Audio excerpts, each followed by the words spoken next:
Welcome to today's Explainer. Today we're unpacking a truly fascinating phenomenon that happens to millions of people right at the finish line of their careers. We're looking at this deeply ingrained, honestly completely irrational financial reflex that just kind of takes over when we transition from working to retiring. Think about it. You've done all the math, your financial planner gave you the green light, but suddenly something in your brain is pulling the emergency brake. Today we're mapping out the invisible psychology behind exactly why this happens, and more importantly, how you can finally override it. Okay, let's dive into this because there's a massive paradox at play here. On one hand, you've got 40 years of saving, 4 decades of pure discipline. Let's imagine a hypothetical retiree, right? We'll call him Bob.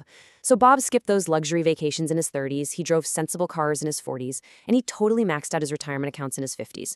For 40 years, he literally did everything right. He sacrificed immediate gratification just to watch that nest egg grow and build this bulletproof safety net. And hey, it's a massive achievement.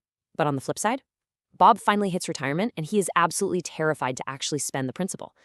The very phase of life that this money was specifically designated for has arrived, and suddenly just the thought of touching that core amount of money induces sheer panic. It's such a profound contradiction, isn't it? You saved it specifically to spend it, but actually doing so feels viscerally, almost physically wrong. So why are we so terrified to spend? If the logical goal of saving was always to fund your retirement, why does executing that plan feel like stepping right up to the edge of a cliff? Well, to understand this, we really have to look past the numbers on a spreadsheet and dive into the invisible psychological forces that dictate our financial behaviors. Because as it turns out, we aren't just walking calculators. We're humans, and our brains come pre-installed with some very specific evolutionary programming. For thousands of years, human survival literally depended on hoarding scarce resources. A loss of winter grain meant you might not survive, period. And our modern brains, they're still wired for that exact same scarcity. We are biologically primed to perceive a shrinking pile of resources as an active, immediate threat to our survival. That ancient instinct doesn't just disappear when the resource changes from a pile of grain to a modern retirement portfolio. Section 1. The core diagnosis, loss aversion. Now, what's really interesting about this concept is that it frames the issue not as a personal failure of logic, but as a universal human glitch. The formal diagnosis for this behavior is loss aversion. It's the psychological principle explaining exactly why retirees who save for decades fear spending their principal. In the world of behavioral economics, pioneers like Daniel Kahneman and Amos Tversky famously proved that the psychological pain of losing is about twice as powerful as the pleasure of gaining. Let that sink in for a second. Losing $100 hurts your brain twice as much as finding $100 feels good. For 40 years, success meant your portfolio number went up, so a dropping number immediately triggers that ancient pain response. It feels like a loss. It feels like a threat, even if that drop is literally just you paying for your own groceries, or finally taking that dream trip to Italy. The pain of seeing the principal shrink is psychologically so intense that it completely overrides the joy of actually using the money you worked so hard to save. Section 2, the mechanism. Let's move to mental drawers and see how this builds. To cope without loss aversion, our brains play a pretty fascinating cognitive trick on us. It's called mental drawer bias. It's an irrational cognitive bias where identical money is treated entirely differently based solely on its source. Essentially, we build completely arbitrary compartments, these mental drawers, right in our heads. Think about it. How might you treat a $50 bill you just randomly found on the sidewalk differently than $50 you earned from a really grueling shift at work? I mean, it's the exact same money, right? But you're way more likely to blow the found money on something frivolous just because of the specific drawer your brain tossed it into. Well, in retirement, we do the exact same thing. We label one drawer principal, do not touch, and another drawer income, okay to spend. We categorize our wealth in ways that have absolutely nothing to do with actual math and literally everything to do with emotional comfort.